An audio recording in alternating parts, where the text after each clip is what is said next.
buah yang matang. Udah berbuah loh, tapi buahnya nggak matang. Udah berbuah, tapi buahnya nggak matang. Nah ini sangat bahaya dan ini bisa terjadi sama siapa aja. Apalagi kalau pagi-pagi kita lagi buka HP kita dan kita mau dengerin renungan harian atau kita mau baca renungan harian. Sementara waktu kita mau baca saingannya Alkitab kita tuh banyak banget. Kita notifikasi di mana-mana, kita nggak jadi baca Alkitab, kita lihat WhatsApp. Bapak Ibu sampai hari ini notifikasi di HP. Shalom semua, kembali lagi di Masyarakat Kristen dalam segmen Kata Pak Pen. Masih bersama Pastor Billy Lantang. Saya harap dimanapun kamu berada sekarang, kamu sedang mendengarkan ini dengan hati yang siap untuk menerima sesuatu yang baru. Hari ini kita sengaja meluangkan waktu untuk membahas sesuatu yang sifatnya benar-benar mendalam. Kita nggak cuma bakal ngomongin tips sukses yang biasa kamu dengar di seminar-seminar, tapi kita mau membedah sebuah pesan yang bisa dibilang sebagai sebuah tamparan keras sekaligus pelukan hangat buat jiwa kita. Kita akan membedah segmen krusial dari pesan Pastor Billy Lantang. Mengapa bagian ini begitu penting? Karena disinilah klimaksnya. Disinilah rahasia tentang bagaimana kita seringkali tanpa sadar membuat langit-langit buatan di dalam pikiran kita sendiri dibuka lebar-lebar. Pernah nggak sih kamu merasa kalau hidupmu itu jalannya gitu-gitu aja? Padahal kamu tahu kamu punya potensi lebih. Kamu merasa seperti seekor elang yang dikurung di dalam kandang ayam, pengen terbang tinggi tapi selalu kepentok atap. Nah, kalau kamu sedang berada di fase itu, renungan ini dibuat khusus untuk kamu. Siapkan catatanmu, siapkan hatimu, tonton sampai habis, supaya maksud dan tujuan Tuhan dalam renungan ini dapat kamu pahami dengan baik. Dan bantu kami dengan like, komen, subscribe. Let's go! Hari kenaikan adalah hari yang seringkali terjepit di antara event yang begitu megah, yaitu Natal dan kemudian kita merayakan Jumat Agung dan kenaikan Yesus, kemudian maksud saya kebangkitan Yesus. Itu merupakan hari-hari yang sungguh-sungguh dirayakan dan biasanya lebih bermakna dalam tanda kutip bagi banyak kita gitu. Dan ketika hari kenaikan ini seringkali mungkin udah jadi stigma bagi manusia, seolah-olah sepertinya ya tidak sepenting yang lain. Tapi saya mau beritahu justru hari ini sebenarnya kalau kita bahas tentang kelahiran, semuanya penting soalnya. Kelahiran, kematian, kebangkitan, itu adalah anugerah yang Tuhan berikan bagi saudara dan saya, anugerah. Nah, waktu dia naik ke sorga, semua anugerah yang sudah diberikan kepada kita, yang kita sudah terima menjadi kehidupan yang berkelimpahan di dalam sini, harusnya kenaikan itu menjadi sebuah momen yang kita harusnya ingatkan diri kita bahwa manusia tidak lagi melihat Yesus secara fisik. Manusia mulai hidupnya dipimpin sama Roh Kudus dan Tuhan secara fisik yang tadinya firman menjelma jadi manusia tidak terlihat lagi secara fisik. Dan itu sebabnya hari ini kita juga harus sadar bahwa hidup yang hanya sekedar mendengar firman Tuhan itu pastinya lebih susah daripada hidup yang melihat sosok fisik pada saat itu. Makanya waktu kenaikan ini banyak sekali dikatakan bahwa Yesus sudah mempersiapkan diri para murid 40 hari setelah kebangkitannya sampai kepada kenaikannya. Dia bentangkan banyak hal yang terjadi dalam hidup mereka dan apa yang akan terjadi dalam hidup mereka. Kisah para Rasul pasal yang pertama, ayatnya yang pertama sampai yang ketiga. Kisah para Rasul ini ditulis sama Lukas. Lukas itu seorang dokter. Dan waktu dia menulis, dia pertama kali katakan, "Hai Theophilus," dalam bukuku yang pertama. Bukuku yang pertama berarti buku Lukas. Kisah para Rasul juga ditulis oleh Lukas. Aku menulis tentang segala sesuatu yang dikerjakan dan diajarkan Yesus. Aku sudah menulis apa yang diajarkan sama Yesus. Ya, Theophilus ini kemungkinan besar adalah orang yang kaya. Kemungkinan besar orang ini ada di Roma dan kemungkinan besar juga dia yang mendanai penulisan daripada buku Lukas dan Kisah para Rasul. Dia yang mendanai penulisan yang dilakukan sama Lukas. Jadi Lukas ini memberikan pertanggungjawaban kepada dia. Sampai pada hari ia terangkat, ayat yang kedua. Sebelum itu ia telah memberi perintahnya oleh Roh Kudus kepada rasul-rasul yang dipilihnya. Kepada mereka ia menunjukkan dirinya. Ia memperlihatkan dirinya. Secara fisik mereka masih bisa lihat setelah penderitaannya selesai. Dan banyak tanda ia buktikan bahwa ia hidup. Dia sudah memperlihatkan dirinya kepada beberapa orang. Ada ratusan murid-murid yang dia, kalau Alkitab katakan sekitar 500 orang yang dia tampakkan dirinya menjadi bukti yang akhirnya mereka ini menjadi pilar daripada gereja mula-mula. Yang membangun gereja mula-mula bukan dengan perjanjian baru, karena perjanjian baru belum ada. Semua dibangun oleh kesaksian hidupnya mereka. Bagaimana Yesus itu bangkit. Jadi dengan banyak tanda ia membuktikan bahwa ia hidup, itu maksud daripada kalimat ini. Sebab selama 40 hari, perhatikan ini, ia berulang-ulang. Yesus berulang-ulang menampakkan diri dan perhatikan ini, berbicara kepada mereka tentang apa? Kerajaan Allah. The gospel of the kingdom. Kerajaan Allah. Dia ajarin berkali-kali karena dia mau kalau nanti saya naik, kamu bentangkan semua kebenaran ini, kamu tulis kebenaran ini, biarlah mereka itu mengerti tentang prinsip kerajaan. Hari ini kita enaknya luar biasa, kita tinggal baca semua penulisan ini, kita belajar.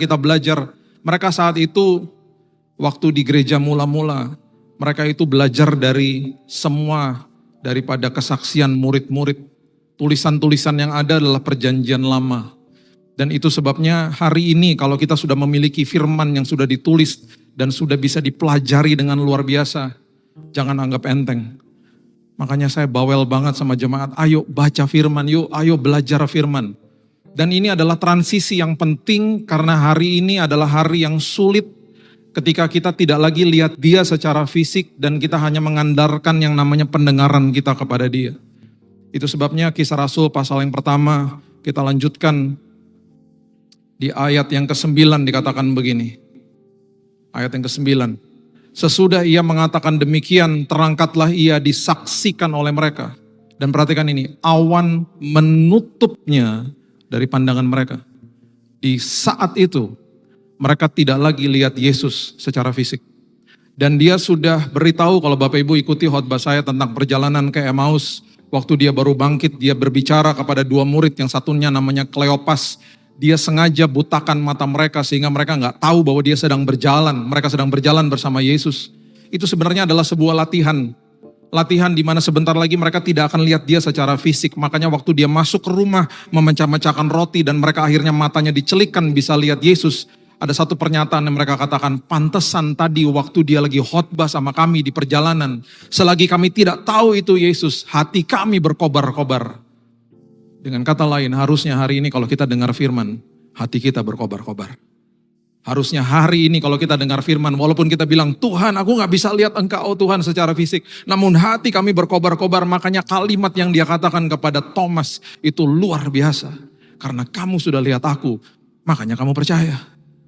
Tetapi berbahagialah orang, berbahagialah kita yang ada di dalam ruangan ini yang tidak melihat, Alkitab katakan, namun percaya. Itu sebabnya ketika kita katakan, Tuhan, aku berhadapan sama masalah. Yang aku pegang adalah firman-Mu Tuhan. Aku gak bisa lihat engkau secara fisik. Tapi aku tahu Tuhan firman-Mu menopang hidup kami. Dan aku mengambil keputusan Tuhan untuk percaya kepadamu, mujizat terjadi. Dan itu sebabnya ketika anak-anak Tuhan itu compare notes, saling membandingkan kisah-kisahnya. Selalu ada benang merahnya. Selalu ada sebuah kesaksian yang serupa. Karena kita semuanya punya Bapa yang sama. Bapa di sorga. Ayat yang ke-10 dikatakan, ketika mereka sedang menatap ke langit waktu ia naik itu, tiba-tiba berdirilah dua orang yang berpakaian putih dekat mereka, dan berkata kepada mereka, hai orang-orang Galilea, mengapakah kamu berdiri melihat ke langit? Yesus ini yang terangkat ke sorga meninggalkan, perhatikan kalimat itu, meninggalkan kamu. Meninggalkan bukannya berarti, ini berbicara soal fisiknya meninggalkan. Dia tidak pernah meninggalkan kita. Karena justru di sini ketika dia fisiknya naik ke sorga, di saat itu dia menjadi omnipresence, maha hadir. Dan bahkan di saat itu ketika dia naik ke sorga, itu adalah cikal bakal bahwa Roh Kudus akan dicurahkan bagi anak-anak Tuhan. Dia akan datang kembali dengan cara yang sama seperti kamu melihat dia naik ke sorga. Bapak Ibu, coba buka Hagai pasal yang kedua, ayatnya yang ke-9. Nabi Hagai waktu tulis ini saya percaya dia pun mungkin bingung. Karena banyak nubuatan-nubuatan yang diberikan kepada nabi-nabi di perjanjian lama yang merupakan messianic prophetic, yang merupakan sebuah nubuatan messianik, dan itu pasti banyak yang mikir dan patut nulis, hah, ini maksudnya apa ya gitu. Hagai pasal yang kedua ayat yang ke-9. Adapun rumah ini, kemegahan yang kemudian akan melebihi kemegahan yang semula. Firman Tuhan semesta alam, dan di tempat ini aku akan memberi damai sejahtera. Demikianlah firman Tuhan semesta alam. Nabi Hagai sedang kasih tahu begini, rumah yang nanti akan lebih megah daripada rumah yang terdahulu. Rumah yang terdahulu itu bicara soal bait Allah yang merupakan fisiknya. Dia lagi kasih tahu nanti rumah yang terkemudian akan dipenuhi dengan damai sejahtera, dan rumah itu lebih megah daripada rumah yang terdahulu. Dengan kata lain, dia lagi kasih tahu sama kita dan dipertajam sama Yesus, sebentar lagi ada yang melebihi bait Allah, Matius 12. Dan ketika bait Allah kedua dirontokkan, dihancurkan sama penyerangan daripada tentara Romawi, dipertajam sama Paulus, tubuhmu adalah bait Roh Kudus. Bapak Ibu, hari ini di mata Tuhan, kita semua yang ada di tempat ini, semua orang percaya yang ada Roh Kudus di dalamnya. Semua orang percaya terima Roh Kudus. Waktu kita terima Yesus, Roh Kudus tinggal di dalam sini dan tidak pernah sedetik pun dia tinggalkan kita. Di hadapan Tuhan, Bapak, Ibu, dan saya adalah sebuah pribadi yang sangat megah. Berikan tepuk tangan untuk Tuhan kita. Megahnya luar biasa. Di mata dunia atau di mata banyak orang, ini merupakan gedung yang termegah di Asia Tenggara. Gedung gereja terbesar di Asia Tenggara.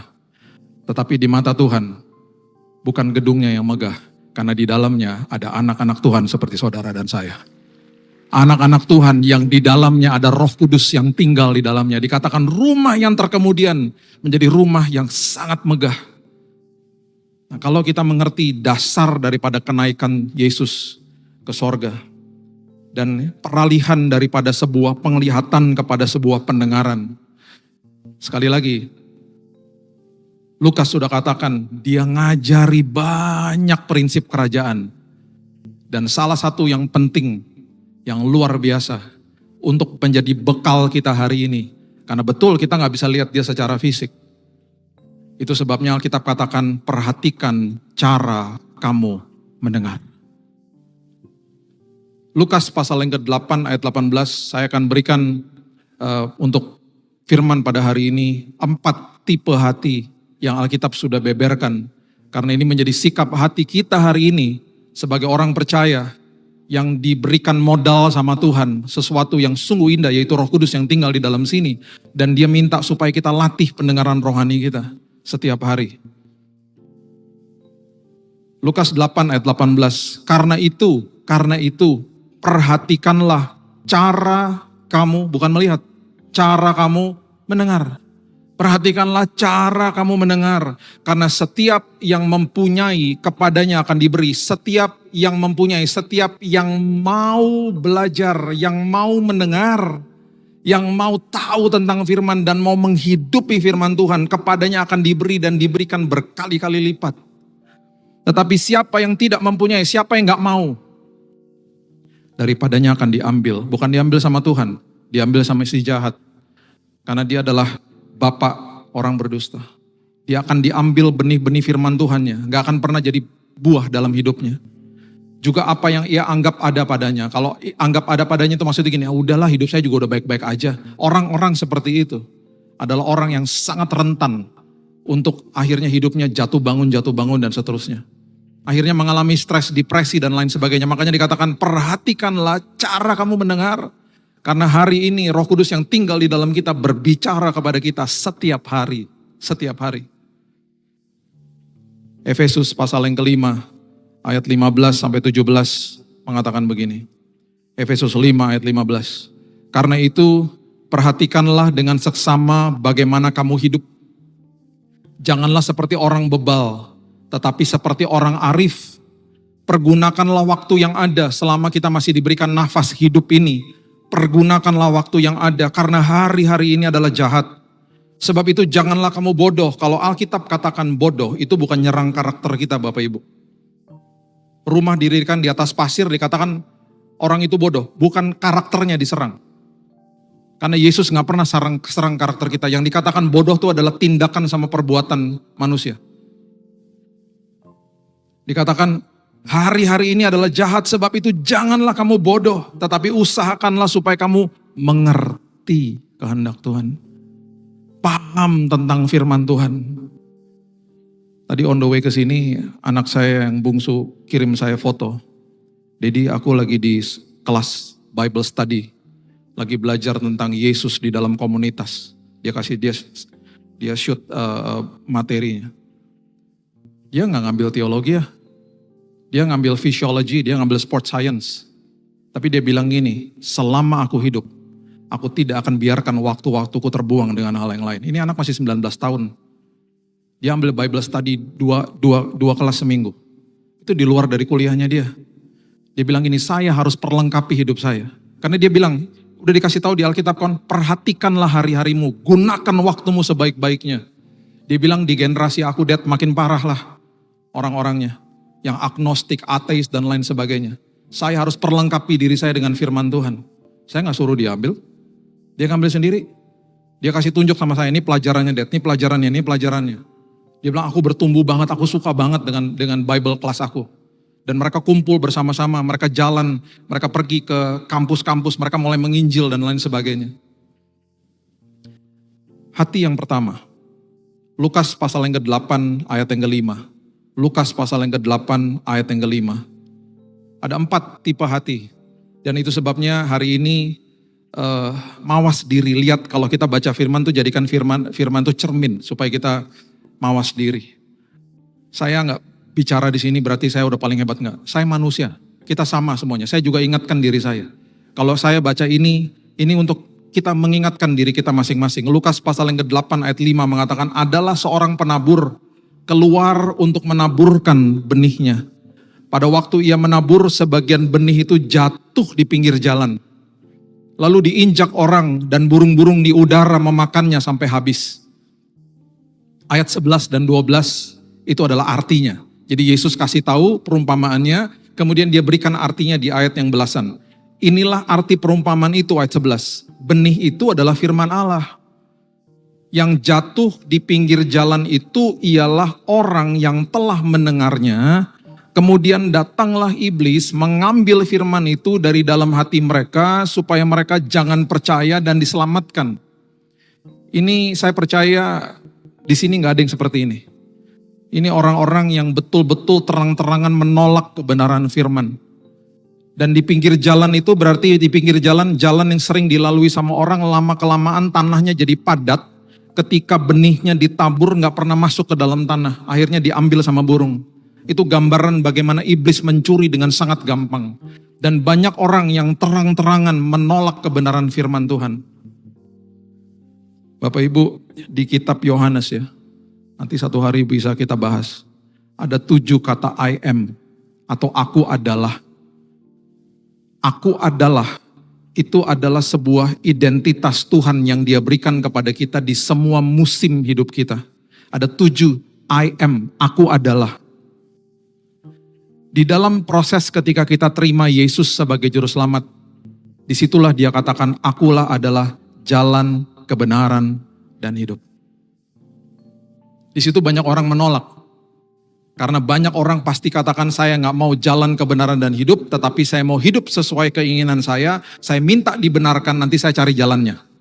Dibalik, saya udah pernah katakan di sini, sampai prinsip ini bisa menghancurkan moral sebuah bangsa namanya Amerika yang didirikan di atas firman Tuhan. Karena mereka ingin melegalkan aborsi, ingin melegalkan LGBT, dibenarkan sama Kongres, sama DPR, baru mereka cari jalannya, moralnya hancur. Akulah jalan kebenaran dan hidup udah ditolak sama banyak orang. Untuk kita yang terima Yesus, aku adalah jalan kebenaran dan hidup. Kita juga bertanya-tanya, masuk jalan itu menuju kemana Tuhan? Kemudian di kitab Yohanes dikatakan yang kedua, I am yang kedua, aku adalah yang kedua, dikatakan aku adalah pintu. Pintu, I am the door. Aku adalah pintu. Pintu menuju kepada keselamatan. Satu-satunya pintu menuju kepada keselamatan. Gak ada yang lain. Yesus. Yesus. Hanya Yesus. Dan pintu itu dikatakan di Matius pasal yang ke-7, pintu itu sempit, sedikit orang yang mendapatinya. Karena memang jalan yang sempit itu tidak diminati sama banyak orang. Orang lebih memilih jalan tol. Dan ketika kita lihat di jalan tol, justru kecelakaan yang paling besar terjadi di situ. Karena di dalam jalan yang sempit, mau tidak mau, kita harus pelan-pelan. Di dalam jalan yang sempit, kita diajarkan kebenaran karena Matius 7 dikatakan jalan yang menuju kepada kehidupan itu melalui pintu yang sempit. Di dalam jalan yang sempit, mau tidak mau, kita akhirnya belajar penguasaan diri, kita mengerti kebenaran karena di situ kita sabar, kita harus hati-hati, dan di dalam jalan yang sempit hampir tidak pernah terjadi kecelakaan fatal. Justru kecelakaan yang besar ada di dalam jalan tol. Makanya dia katakan di awal manusia terima Yesus, di awal proses dibenarkan justification, aku adalah jalan, kebenaran, dan hidup. Aku adalah pintu menuju keselamatan, itu ditolak sama orang. Untuk kita hari ini yang sudah menerima dan percaya aku adalah jalan, kebenaran, dan hidup, dan kita mau masuk ke dalam pintu yang sempit, mau diubahkan sama Tuhan. Hari ini kita mengalami proses namanya sanctification, dikuduskan tiap hari. Tiap hari kita belajar sekolah kehidupan. Di dalam musim ini, the I am, aku adalah, dia mulai katakan begini, jangan takut nak, selama kamu berjalan dalam dunia ini, aku adalah gembala yang baik. Aku adalah gembala yang baik, aku akan tuntun hidupmu. Dan di dalam kegelapan dunia, kita bilang Tuhan dunia ini gelap, bagaimana aku bisa manuver cari jalannya. Oh dia katakan lagi, aku adalah terang dunia. Kemudian kita katakan lagi, Tuhan, aku butuh ini Tuhan, selama aku hidup. Tenang aja, aku adalah pokok anggur. Kamu adalah rantingnya melekat kepada pokok anggur. Semua kebutuhan aku alirkan dan suplaiku lebih besar daripada kapasitasmu. Selama kamu melekat sama saya, semua kebutuhanmu aku tanggung. Makanya Matius 6 ayat 31 mengatakan, janganlah khawatir dan berkata, apakah yang akan kamu makan, minum, dan pakai. Kemudian kita juga bilang begini, Tuhan, aku butuh kekuatan Tuhan selama aku berjalan. I am yang ke-6, dia katakan aku adalah roti hidup. Aku adalah firman yang bisa menopang hidup kamu. Dan nanti proses yang ketiga namanya proses glorification, dimuliakan bersama-sama dengan dia. Apa yang dikatakan? Di semua musim itu yang terakhir, Yesus katakan begini, aku adalah kebangkitan dan hidup. Di semua musim hidup, dia katakan aku adalah. Dan di semua musim hidup itu berarti penyertaan Tuhan gak pernah gagal. Penyertaan Tuhan luar biasa bagi saudara dan saya. Ini loh, kayak gini ditolak. Keindahan seperti begini ditolak sama banyak orang. Jatuh di pinggir jalan, dibiarkan begitu saja. Ini gambaran daripada kehidupan yang mempunyai hati yang keras. Yang kedua, Bapak Ibu, Lukas pasal yang ke-8 ayatnya yang ke-6. Lukas pasal yang ke-8 ayat yang ke-6. Sebagian jatuh di tanah yang berbatu-batu. Dan setelah tumbuh, ia menjadi kering karena tidak mendapat air. Sempat tumbuh loh. Sempat tumbuh tapi gak dapat air.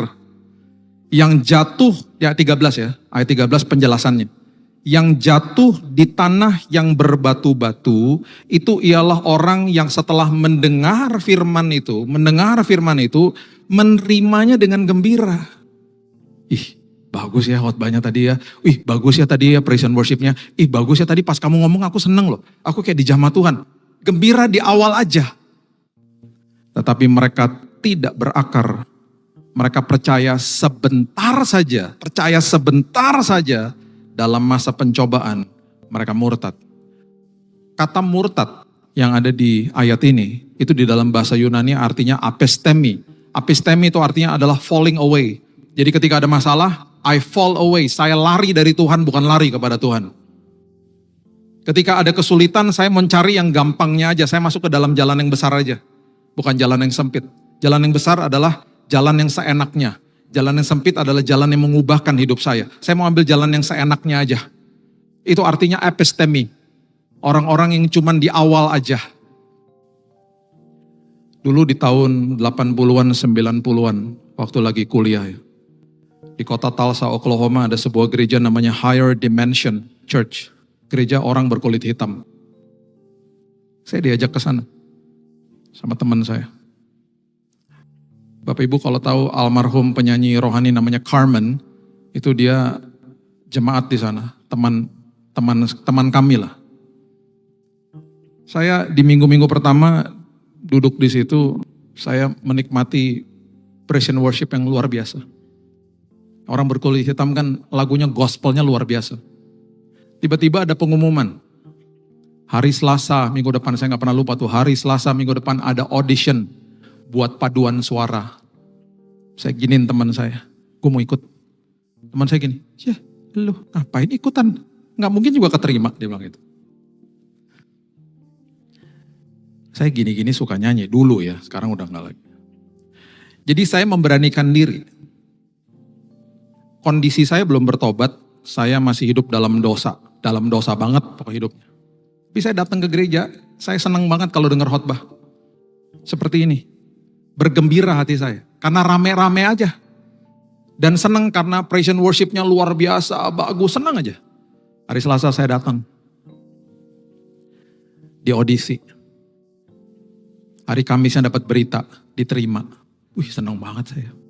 Orang Asia satu-satunya nyanyi di paduan suara, semuanya kulit hitam. Cuman saya agak dari jauh, agak mirip lah sama mereka aja kan. Gak kelihatan lah. Bahkan mereka pertama gak percaya saya orang Indonesia. Mereka percayanya saya orang Indonesia pas saya ajak mereka makan ke rumah dan saya masakin mereka Indomie. Baru mereka percaya, oh orang Indonesia tuh. Jadi gini-gini pernah nyanyi lah sama mereka gitu ya. Jadi kalau Bapak Ibu buka Spotify, di situ cari aja Higher Dimension Choir. Pendetanya Carlton Pearson almarhum. Itu di listed tahun 2011 kalau di Spotify. Itu karena di listed di publishing house-nya. Itu sebenarnya album tahun 90-an. Saya nyanyi tuh di situ. Jadi kalau Bapak Ibu dengerin pakai pendengaran rohani, ada suara saya tuh di situ. Jadi bayangin tiap minggu saya di belakang sini nih di belakang sini. Nyanyi sama mereka. Ada tuh video-videonya di YouTube ya, kualitasnya nggak bagus sih. Adalah. Nyanyi, pendetanya khotbah di sini. Setiap dia khotbah ada sesuatu yang luar biasa kan orang berkulit hitam kan antusias ekspresif banget gitu ya. Kita berdiri tepuk tangan, itu saya tuh sama mereka. Hatinya gembira dengar firman. Pulang dari gereja, kembali berbuat dosa. Minggu depan balik lagi ke gereja. Salah satu dosa yang saya lakukan terus menerus. Saya ini waktu itu kerja di sebuah asrama atlet di kampus saya. Jadi ngurusin atlet tuh, atlet basket, atlet baseball, macam-macam atlet. Makanannya kan enak-enak dan harus bergizi. Bos saya, manajer saya, bilang gini sama saya, selama lu kerja di sini, itu yang namanya bacon, susu, telur, segala macam, ambil aja bawa pulang. Kita nyuri. Nanti inventory gue atur, tenang aja. Jadi saya selama kerja di sana gak pernah ke supermarket. Saya nyuriin makanan aja dari asrama, karena saya kerja di dapur, masakin mereka. Udah, jadi itu wah udahlah pokoknya berbulan-bulan sampai 1 tahun lebih melakukan itu. Manajer saya lulus, kakak kelas soalnya kan. Saya jadi manajer. Saya punya anak buah saya katakan hal yang sama. Selama kamu kerja di sini, susu, telur, bacon, apa, ambil aja. Nanti gua atur inventorinya. Dosa turun-temurun. Itu saya lakukan. Itu baru satu, belum lagi yang lain-lainnya. Wah udah kacau lah. Di situ saya baru sadar, iya ya. Makanya kalau ada masalah pada saat itu, saya gak pernah lari ke Tuhan. Gak pernah jadi pewahyuan. Karena di hari Minggu cuman rame-rame aja. Hari Minggu cuman senang-senang aja, orang tua saya datang. Mereka bangga, Billy nyanyi di paduan suara. Mereka gak tahu pas mereka pulang saya balik dalam dosa. Itu yang terjadi. Jadi hati yang berbatu itu adalah hati yang cuman senang-senang aja. Hati yang cuman, bagus ya firmannya, udah, tapi udah, that's it. Nanti setelah ada masalah lagi, falling away lagi. Nah yang ketiga, hati yang ketiga, kalau menurut saya, ini adalah peristiwa di mana paling banyak orang, termasuk orang percaya, termasuk saya, Ada di sini. Ada di sini. Hati yang ketiga, ya, hati yang ketiga. Saya pernah ngalamin ini maksudnya. Ini adalah hati yang penuh sesak, hati yang bimbang. Karena ini sangat bahaya dan tanpa kita sadari, kita bukan sekedar membiarkan firman tumbuh. Kita membiarkan ada duri yang lain tumbuh bersama-sama dengan firman. Apa? Kebiasaan-kebiasaan buruk yang kita gak sadari. Ya. Lukas pasal yang ke-8 ayat yang ke-7 mengatakan begini. Lukas pasal yang ke-8 ayat yang ke-7. Sebagian lagi jatuh di tengah semak duri. Jatuh di tengah semak duri. Dan semak itu tumbuh bersama-sama dan menghimpitnya sampai mati. Penjelasannya ada di ayat 14. Yesus jelaskan di ayat 14. Yang jatuh dalam semak duri ialah orang yang mendengarkan firman itu. Dan dalam pertumbuhan selanjutnya mereka terhimpit, perhatikan itu, terhimpit oleh kekhawatiran, kekayaan, kenikmatan hidup, faktor eksternal. Terhimpit sama gampang khawatir, terhimpit sama hedonisme, terhimpit sama dosa yang masih dipelihara. Sehingga mereka tidak menghasilkan buah yang matang. Udah berbuah loh, tapi buahnya gak matang. Udah berbuah, tapi buahnya gak matang. Nah ini sangat bahaya dan ini bisa terjadi sama siapa aja. Apalagi kalau pagi-pagi kita lagi buka HP kita dan kita mau dengerin renungan harian atau kita mau baca renungan harian. Sementara waktu kita mau baca saingannya Alkitab kita tuh banyak banget. Kita notifikasi di mana-mana, kita nggak jadi baca Alkitab, kita lihat WhatsApp. Bapak Ibu sampai hari ini notifikasi di HP saya nggak ada. Karena saya nggak mau diganggu sama siapapun. Kalau sampai saya harus buka HP, kalau saya harus dengerin firman pagi-pagi. Tadi pagi di kamar sambil breakfast, saya udah mati lah semuanya. Saya dengerin sambil makan pepaya. Dah, Tuhan ini breakfast saya soalnya. Itu saat teduh saya pagi-pagi. Kemudian baca, kemudian dengerin lagi, kemudian baca. Sambil gosok gigi, sambil dengerin lagi. Itu saat teduhnya. Tuhan ini harus jadi bekal sepanjang hari ini. Karena apa? Kalau nggak kita sadari yang namanya sosmed lah, yang namanya segala macam lah, itu menjadi duri yang kita biarin tumbuh. Dosa yang kita simpen lah, dosa yang kita pikir juga nggak ada yang tahu lah, itu jadi duri dan itu akhirnya menghimpit kehidupan manusia. Ada beberapa contoh di Alkitab yang menurut saya, kalau saya baca kisah-kisah ini, saya bilang dalam hati gini, Tuhan, orang seperti mereka aja yang ngalami mujizat Tuhan yang begitu besar. Pelayanan yang dahsyatnya luar biasa. Kalau gak jaga hati, hari besoknya bisa keok. Makanya kemenangan kemarin gak bisa kita bawa ke hari ini. Hari ini ada pergumulan baru, kita butuh makan lagi hari ini. Coba lihat ya. 2 Raja-Raja. 1 Raja-Raja maksud saya. Pasal yang ke-19. Ini kisah tentang Elia. Oke, kisah tentang Elia. Elia ini baru menang di Gunung Karmel kepada 450 pendeta Baal. Menang mengalahkan mereka. Setelah dikalahkan pendeta Baal, hari besoknya 1 Raja-Raja 19 ayat 1. Ketika Ahab memberitahukan kepada Isabel istrinya. Ya, ini pemerintahan Ahab sama Isabel. Segala dilakukan Elia dan perihal Elia membunuh semua nabi itu dengan pedang para pendeta Baal itu. Maka Isabel menyuruh seorang suruhan mengatakan kepada Elia, beginilah kiranya para Allah menghukum aku. Bahkan lebih daripada itu, jika besok kira-kira pada waktu ini aku tidak membuat nyawamu sama seperti nyawa salah seorang dari mereka itu. Dengan kata lain, Elia diancam akan dibunuh. Bapak Ibu, dia baru ngalahin 450 tentara pendeta Baal. Dia besoknya ketakutannya luar biasa. Ada orang ya, yang kalau lagi depresi bawanya tidur. Ada orang yang lagi depresi bawanya makan. Ada orang yang lagi depresi bawanya diem aja. Ada orang yang depresi bawanya akhirnya sakit. Banyak manifestasinya lah dari hal-hal seperti ini. Elia tidur. Dia tidur.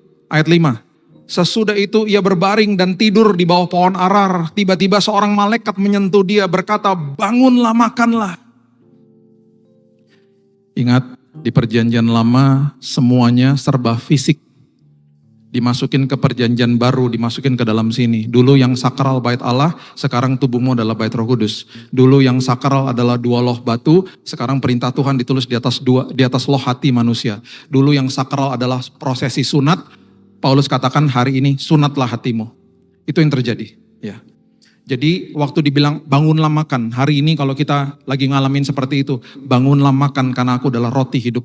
Makanlah firman Tuhan, itu maksudnya. Malaikat Tuhan katakan begini, ayat yang ke-7. Coba lihat ayat 7.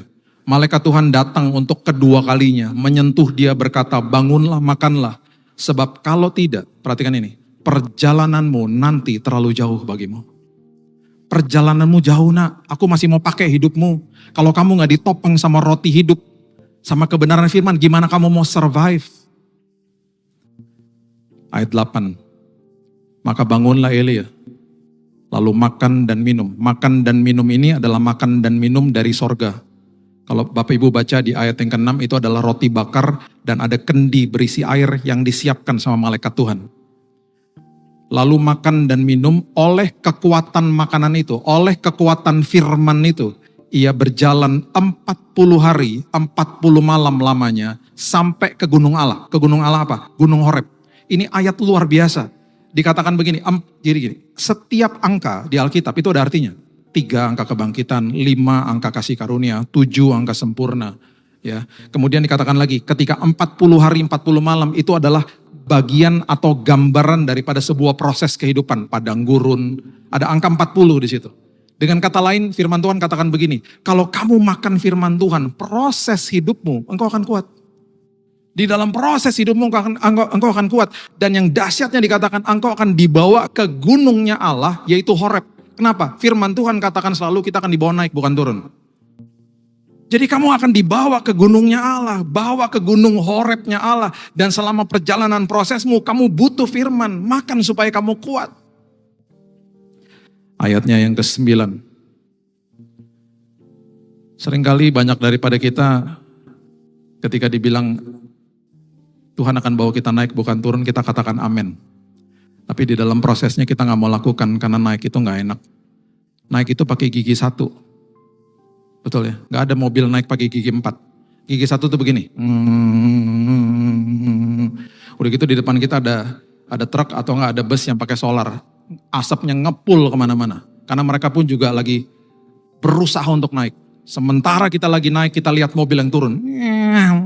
Kita dalam hati gini, enak ya turun ya. Itu kita lagi dibohongin sama iblis. Mereka lagi dibawa turun, kita lagi dibawa naik. Bawa naik itu memang gak enak. Karena diproses. Nah Elia gak mau. Makanya dia perhatikan ayat 9. Di sana masuklah Elia ke dalam sebuah gua. Dan bermalam di situ. Kan Tuhan bilang naik ke atas gunung. Maka firman Tuhan datang kepadanya demikian. Apa kerjamu di sini hai Elia? Kamu tuh ngapain sih di sini? Saya udah suruh kamu naik kok, penyertaanku sempurna, kan aku udah kasih kamu makan, ayo dong. Ini jawaban daripada Elia, ayat yang ke-10. Dan ini adalah jawaban kita hari ini. Biarlah di bagian ini kita belajar bahwa firman Tuhan itu hari ini untuk menguatkan kita. Aku bekerja segiat-giatnya bagi Tuhan Allah semesta alam. Karena orang Israel meninggalkan perjanjian, meruntuhkan mezbah-mezbah, membunuh nabi-nabimu dengan pedang. Hanya aku seorang diri yang masih hidup dan mereka ingin mencabut nyawaku. Dengan kata lain, Tuhan, aku ini udah setia loh. Tuhan, aku udah iring Tuhan. Tuhan, aku selama ini juga baik-baik aja Tuhan hidupnya. Kenapa ya masalah ini ada terus Tuhan? Kenapa ya kayak begini? Kenapa ya Tuhan? Ini adalah sebuah pernyataan yang valid-valid aja. Tapi marilah kita mengganti kalimat-kalimat seperti begini dengan ucapan syukur. Dan terus naik ke gunung Allah. Karena di dalam gunung Allah ada perkara besar yang terjadi. Karena Tuhan berbicara di dalam tempat yang luar biasa. Dan perhatikan ayat yang ke-11 ini. Lalu firman-Nya, Tuhan gak gubris komplainannya dia. Tuhan gak pernah gubris, oh ya kamu mau dibunuh ya. Gak pernah dibahas sama Tuhan. Dia bilang begini, keluarlah dan berdiri di atas gunung. Kalimat ini, di hadapan Tuhan. Saya akan bawa kamu naik. Dan saya ada di situ. Saya bersama kamu, betul. Kamu akan berhadapan sama saya di atas. Kenapa dia katakan kamu akan berhadapan sama saya? Karena di atas anginnya makin kencang.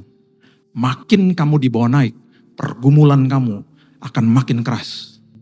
Akan makin kencang. Dan perhatikan ini, maka Tuhan lalu itu maksudnya gini, Tuhan seperti begini nih, kayak posturnya begini. Gak pernah ninggalin kita. Dia bilang ini, oke sekarang kamu belajar ya. Angin besar dan kuat yang membelah gunung-gunung, memecah-mecahkan bukit batu, mendahului Tuhan. Gak ada yang bisa mendahului Tuhan. Ini hanya sekedar kiasan. Seperti kalau kita baca Roma pasal yang keempat. Seolah-olah masa depanku gak ada dasarnya. Itu seolah-olah begitu. Seolah-olah seperti mendahului Tuhan. Kitab Habakuk juga membahas hal yang sama. Ini perspektifnya manusia. Ulangan 31 ayat 8. Aku berjalan mendahului kamu dan berjalan bersama dengan engkau. Itu prinsip udah. Ini seolah-olah perspektifnya manusia. Ada angin besar. Perhatikan ini. Tetapi tidak ada Tuhan dalam angin itu. Tuhan gak menghardik. Kalau ada angin besar. Kalau ada tempaan yang besar, ada badai, itu bukan dari Tuhan. Gak ada suara Tuhan di situ. Sesudah angin datanglah apa? Gempa. Tetapi tidak ada Tuhan dalam gempa itu. Dan sesudah gempa itu datanglah api. Tetapi tidak ada Tuhan dalam api itu. Bapak Ibu, makin dibawa naik, angin makin kencang. Makin dibawa naik, akan ada gempa, akan digoncang. Makin dibawa naik sama Tuhan, akan ada api pemurnian. Tapi bukan Tuhan di situ. Perhatikan kalimat ini. Dan sesudah angin itu datanglah gempa, tidak ada Tuhan. Kemudian api, tidak ada Tuhan. Sesudah api, ayat 12. Datanglah bunyi angin, sepoi-sepoi basah. Dalam bahasa asli, dikatakan the whisper of God. Datang di dalam sebuah bisikan. Karena engkau berhadapan sama Tuhan, Tuhan gak butuh teriak-teriak. Kita kalau ngomong sama orang dekat, masa dia teriak-teriak, hei apa kabar, namanya siapa? Enggak begitu. Kita kalau ngomong sama orang dekat, ngomongnya intim. Apa kabar? Siapa namanya? Suara Tuhan, karena dia ada di dalam diri kita, selalu dalam bentuk bisikan demi bisikan yang sangat lembut. Dan dia akan selalu katakan, engkau perkasa, engkau lebih daripada pemenang. Engkau adalah orang yang aku pakai dan di hadapanku engkau adalah orang yang sempurna karena Yesus sudah mati di kayu salib. Itu kata-kata Tuhan. Itu kata-kata Tuhan. Di tengah-tengah angin, di tengah-tengah semua tempaan. Dia bilang, aku mau bawa kamu naik. Nanti Bapak Ibu baca sendiri. Dia komplain lagi. Gak pernah digubris komplain sama Tuhan. Bahkan di akhir daripada perikop ini, dia bilang gini, teruskan perjalananmu, urapi orang-orang itu. Dengan kata lain, ini panggilanku loh. Kamu dipanggil untuk melayani. Go, melayani. Memang kencang anginnya. Memang kencang. Bapak Ibu, biarlah ini menjadi kekuatan bagi kita. Nanti Bapak Ibu juga baca ya, di 1 Samuel 21 ya. Sebelum saya akhiri dengan kondisi hati yang terakhir ini. Nanti Bapak Ibu baca di 1 Samuel 21. Daud itu baru menang sama Goliat. Oke, baru menang. Dia mengalahkan Goliat dengan 5 batu, umban, tas kecil buat batunya, sama tongkat. Oke, dia berhadapan sama Goliat, Goliat dikalahkan, pedangnya Goliat diambil, dipancung kepalanya, itu lambang kemenangan tuh apa? Pedangnya Goliat.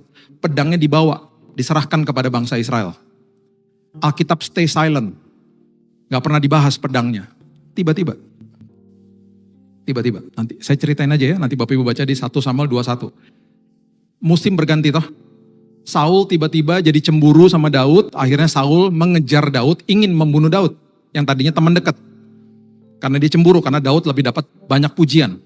Dikejar nih Daudnya, Daud lari ke rumahnya Ahimelek, seorang imam.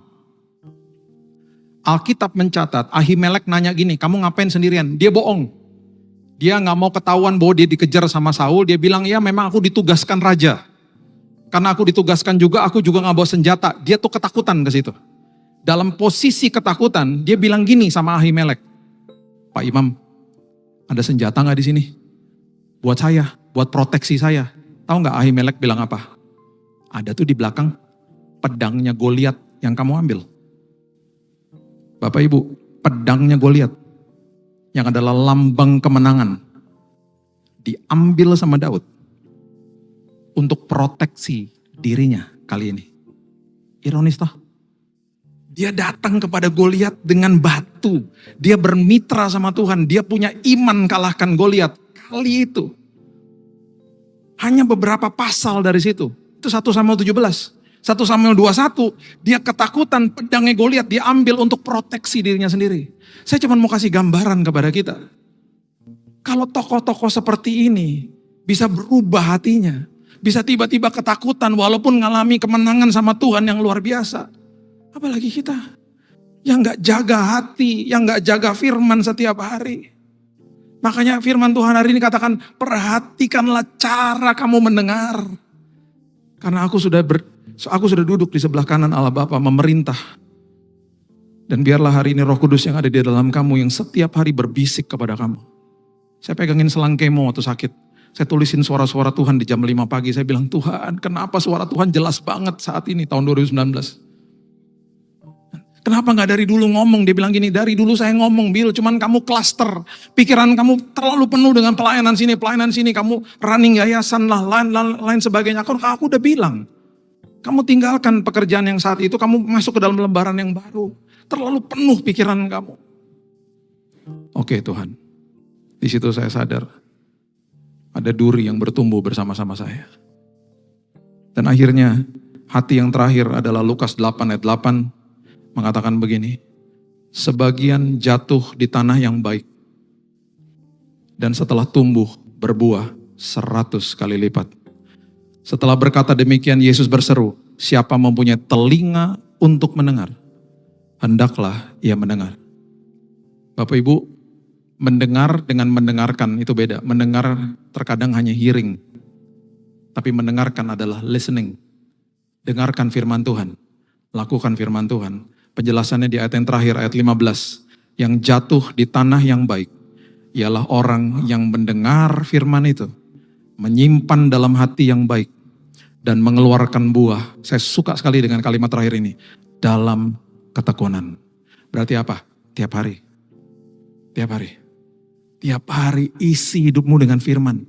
Karena itu satu-satunya cara yang paling baik untuk mendengarkan suara Tuhan. Sekali lagi, secara fisik dia sudah tidak ada. Tapi dia tinggalkan Roh Kudus di dalam kita. Hari ini tugas kita untuk menghidupi firman Tuhan. Hari ini kita harus melatih cara kita mendengar. Supaya setiap hidup yang ada di sini, semua kita, hari ini didapati mempunyai tanah yang baik. Hati yang baik. Yang ditaburkan firman. Berbuah berkali-kali lipat. Dan semua terjadi di dalam sebuah ketekunan. Ketekunan. Dan lihat saya berdoa, semua dibawa naik sama Tuhan. Dan gak enak ya dibawa naik ya. It's okay. Gigi satu gak enak. Tapi lagi dibawa naik. Kalau ada angin di atas, ngucap syukur aja. Karena Tuhan ada di bersama dengan kita. Dia berhadapan sama kita. Dia whisper, angin sepoi-sepoi. Roh Kudusnya berbicara, tenang nak, tenang. Ada angin, ada badai, ada gempa, ada api, tenang. Aku di sini bersama dengan kamu. Gak usah takut. Itulah Tuhan kita yang perkasa. Dia memerintah dan di atas namanya ada perkara besar terjadi. Yes, berikan tepuk tangan kita untuk Tuhan kita. Terima kasih Tuhan Yesus. Terima kasih buat the Ascension Day, hari kenaikan. Terima kasih Engkau bertahta. Dan firman Tuhan katakan satu-satunya Tuhan yang turun dari tahtanya menjelma jadi manusia. Itu hanya Engkau ya Yesus. Engkau satu-satunya jalan kepada kehidupan. Engkau satu-satunya jalan kepada keselamatan. Engkau adalah pintu daripada keselamatan itu sendiri. Terima kasih Tuhan, di semua musim kehidupan kami Engkau telah menyatakan Engkau adalah jalan kebenaran dan hidup. Engkau adalah pintu, Engkau adalah gembala, Engkau adalah terang dunia, Engkau adalah roti yang hidup, Engkau adalah pokok anggur, dan Engkau adalah kebangkitan dan hidup. Biarlah kehidupan kami Tuhan termeterai dengan firman ini, dan setiap hari kami memperhatikan cara kami mendengar, supaya terus kami dikuatkan, ditopang sama firman Tuhan, dipandu, manuver di dalam kehidupan kami di tengah-tengah kegelapan dunia ini. Dan apapun yang kami lakukan, Tuhan buat berhasil. Serahkan hidup kami semua dalam tangan Tuhan, biarlah hidup kami penuh dengan kesaksian. Dalam nama Yesus kami berdoa, kita sama-sama katakan, amin. God bless you. Setelah kita mendengar renungan tadi, izinkan saya untuk membahas beberapa hal penting. Namun sebelum itu, yuk kami mengajak teman-teman semua untuk mengembangkan channel ini dengan cara ikut berdonasi untuk perkembangan channel ini. Link donasi ada di link komentar atau fitur Super Thanks yang disediakan YouTube. Terima kasih. Pastor Billy Lantang membawa seluruh audiens masuk ke dalam sebuah perenungan yang sangat intens tentang apa yang disebut dengan mental termostat atau pengatur suhu mental manusia. Beliau menjelaskan bahwa setiap kita sebenarnya memiliki kapasitas yang tidak terbatas, karena kita diciptakan oleh Sang Pencipta yang tidak terbatas. Namun ironisnya, ukuran hidup kita hari ini seringkali ditentukan oleh seberapa sempit kita memandang diri kita sendiri. Konsep langit-langit buatan, the inner ceiling. Pastor Billy membuka bagian ini dengan sebuah fakta psikologis dan spiritual yang sangat memikat. Beliau menjelaskan bahwa batasan terbesar dalam hidup manusia bukan terletak pada modal yang kurang, latar belakang pendidikan yang rendah, atau lingkungan yang tidak mendukung. Batasan terbesar itu ada di dalam pikiran kita, yang beliau sebut sebagai langit-langit buatan. Kita seringkali menetapkan batas atas untuk kebahagiaan kita, kesuksesan kita, bahkan untuk kedamaian kita sendiri. Misalnya ketika kita mulai mencapai titik keberhasilan tertentu, tiba-tiba muncul suara di dalam hati. Kayaknya kamu nggak pantas dapat sebanyak ini. Atau, hati-hati, biasanya setelah senang-senang kayak gini bakal ada bencana datang. Pastor Billy menekankan bahwa ini adalah jebakan mental yang membuat kita sengaja menyabotase kesuksesan kita sendiri agar kita kembali ke zona nyaman kita yang lama, meskipun zona nyaman itu sebenarnya sempit dan menyesakkan. Pergeseran dari kekuatan sendiri ke penyerahan total. Masuk lebih dalam ke menit-menit berikutnya, materi ini menyoroti tentang kelelahan mental yang dialami oleh banyak orang modern. Pastor Billy berbicara langsung kepada orang-orang yang merasa sudah kehabisan bensin. Kamu sudah mencoba segala strategi bisnis, kamu sudah bekerja belasan jam sehari, kamu sudah mencoba mempertahankan hubungan dengan segala cara, tapi hasilnya tetap nihil. Disinilah beliau memasukkan sebuah prinsip spiritual yang sangat indah. Ujung dari kekuatan manusia adalah awal dari pekerjaan Tuhan. Beliau menjelaskan bahwa Tuhan seringkali mengizinkan kita sampai di titik mentok, bukan untuk menghancurkan kita, melainkan untuk memaksa kita melepaskan kendali. Selama kita masih merasa ego kita mampu, kita akan terus mengandalkan kekuatan otot dan otak kita yang terbatas.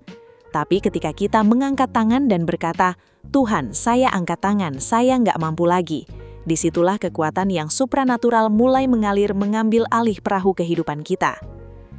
Proses pembersihan saluran berkat. Pastor Billy juga memberikan ilustrasi yang sangat kuat tentang pipa air yang tersumbat. Beliau mengatakan bahwa berkat, kedamaian, dan ide-ide cemerlang Tuhan itu selalu mengalir setiap hari tanpa pernah berhenti. Masalahnya bukan pada sumber airnya yang kering, melainkan pada pipa hidup kita yang penuh dengan sumbatan. Sumbatan-sumbatan itu bisa berupa masa lalu yang belum selesai, rasa sakit hati yang terus dipelihara, kekecewaan kepada orang lain, atau dosa-dosa tersembunyi yang kita anggap sepele. Di sisa setengah jam terakhir dari segmen ini, Pastor Billy secara radikal mengajak kita untuk berani melakukan audit hati. Beliau menekankan bahwa jika kita ingin melihat hidup kita naik ke level berikutnya, kita harus punya keberanian untuk membersihkan pipa tersebut, sekotor dan sesakit apapun proses pembersihannya. Mendengar khotbah yang luar biasa tentu akan sia-sia kalau kita cuma terpukau tanpa tahu bagaimana cara melakukannya besok pagi saat kita bangun tidur. Dari materi Pastor Billy Lantang di segmen ini, ada 5 nilai kehidupan yang sangat praktis yang bisa langsung kita eksekusi dalam keseharian kita. Nilai 1, menaikkan termostat mental kamu secara sadar. Kamu tidak akan pernah bisa melangkah lebih jauh dari apa yang kamu percayai tentang dirimu sendiri. Jika kamu terus menganggap dirimu adalah korban dari keadaan, maka keadaan akan terus mengendalikanmu. Penerapan di dunia nyata, mulai hari ini, lakukan apa yang disebut dengan mindset expansion. Setiap kali muncul pikiran negatif seperti, saya nggak bakalan bisa punya bisnis sebesar itu, langsung potong pikiran itu dan ganti dengan kalimat iman, saya mungkin belum tahu caranya sekarang, tapi saya punya Tuhan yang punya segala cara. Saya layak dan mampu untuk belajar. Ubah caramu berbicara pada dirimu sendiri di depan cermin setiap pagi. Ingat, kata-kata kamu adalah cetak biru untuk masa depanmu. Nilai 2, praktik melepaskan kendali. The art of letting go. Banyak dari kita mengalami stres kronis bukan karena masalahnya yang terlalu besar, tapi karena kita terlalu bernafsu untuk mengatur segala hal sesuai dengan kemauan kita. Kita ingin mengatur respon orang lain, kita ingin mengatur waktu Tuhan. Penerapan di dunia nyata, ketika kamu menghadapi situasi pelik yang benar-benar di luar kendalimu, misalnya keputusan sepihak dari perusahaan atau perilaku orang lain yang mengecewakan, belajarlah untuk menarik nafas dalam-dalam dan katakan, "Ini di luar kendali saya." Bagian saya adalah melakukan yang terbaik dan menjaga sikap hati saya. Sisanya adalah urusan Tuhan. Serahkan hasil akhir kepadanya. Ini bukan berarti kamu pasrah dan malas ya. Ini adalah tindakan iman yang aktif di mana kamu bekerja keras tapi tidur dengan nyenyak karena tahu ada Tuhan yang begadang menjaga hidupmu. Nilai 3, detoks hati dari sampah emosional. Kamu tidak akan pernah bisa berlari cepat menuju masa depanmu kalau kamu masih menggendong ransel yang penuh dengan batu-batu besar dari masa lalumu. Rasa benci dan kepahitan adalah beban mati.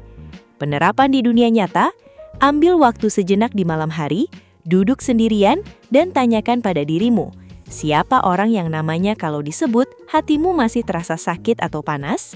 Jika ada, mulailah proses mengampuni. Mengampuni itu bukan perasaan, tapi keputusan. Kamu mengampuni bukan karena orang itu benar, tapi karena kamu menyayangi dirimu sendiri. Kamu nggak mau membiarkan orang yang menyakitimu terus tinggal gratis di dalam pikiranmu dan menguras energimu. Bersihkan pipa itu agar aliran berkatmu kembali lancar. Nilai 4, konsistensi di ruang tersembunyi. Private victory before public victory. Pastor Billy mengingatkan bahwa apa yang terjadi di atas panggung kehidupan kita adalah hasil dari apa yang kita lakukan saat lampu panggung mati. Kemenangan sejati terjadi saat kita sendirian. Penerapan di dunia nyata, jangan cuma sibuk membangun citra diri yang kelihatan hebat di media sosial. Bangunlah kualitas diri yang sesungguhnya di dunia nyata.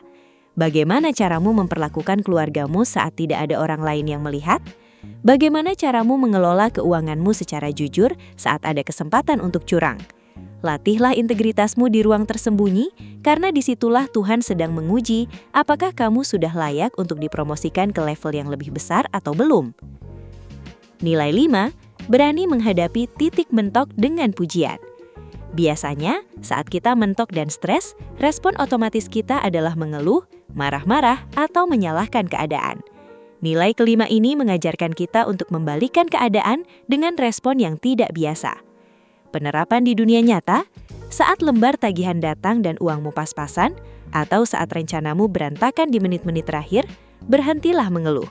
Ganti keluhan itu dengan ucapan syukur dan pujian. Katakan, "Tuhan, keadaan saya sekarang kelihatan buruk, tapi saya tahu Engkau tetap baik. Saya bersyukur karena saya masih diberi nafas, dan saya percaya Engkau sedang merangkai jalan keluar yang ajaib buat saya." Respon yang penuh iman di tengah badai adalah magnet terbesar yang menarik mukjizat terjadi. Teman-teman yang luar biasa, kita sudah sampai di bagian akhir dari naskah perenungan kita hari ini. Menyimak pesan dari Pastor Billy Lantang ini benar-benar membuka mata kita semua. Kesimpulan dari seluruh materi ini sebenarnya sangat sederhana, namun berdaya ledak tinggi. Tuhan tidak pernah menciptakanmu untuk hidup dalam kepicikan atau batasan. Satu-satunya alasan kenapa hidupmu terasa sempit adalah karena kamu belum mengizinkan Tuhan memperluas kapasitas hatimu. Mulai hari ini, mari kita sepakat untuk meruntuhkan semua langit-langit buatan yang selama ini mengurung kita. Berhentilah berkata bahwa kamu terlalu tua, terlalu muda, terlalu pintar, atau terlalu banyak cacat celah untuk bisa dipakai Tuhan dan menjadi berkat. Ketika kamu berani membersihkan pipa hidupmu dari kepahitan, ketika kamu berani menyerahkan kendali hidupmu kepada Sang Kapten sejati, maka tidak akan ada satu pun tembok di dunia ini yang sanggup menghentikan langkahmu. Ingat ya, titik akhir dari kekuatanmu adalah titik awal dari keajaiban Tuhan. Jadi kalau hari ini kamu merasa benar-benar lelah dan mentok, tersenyumlah.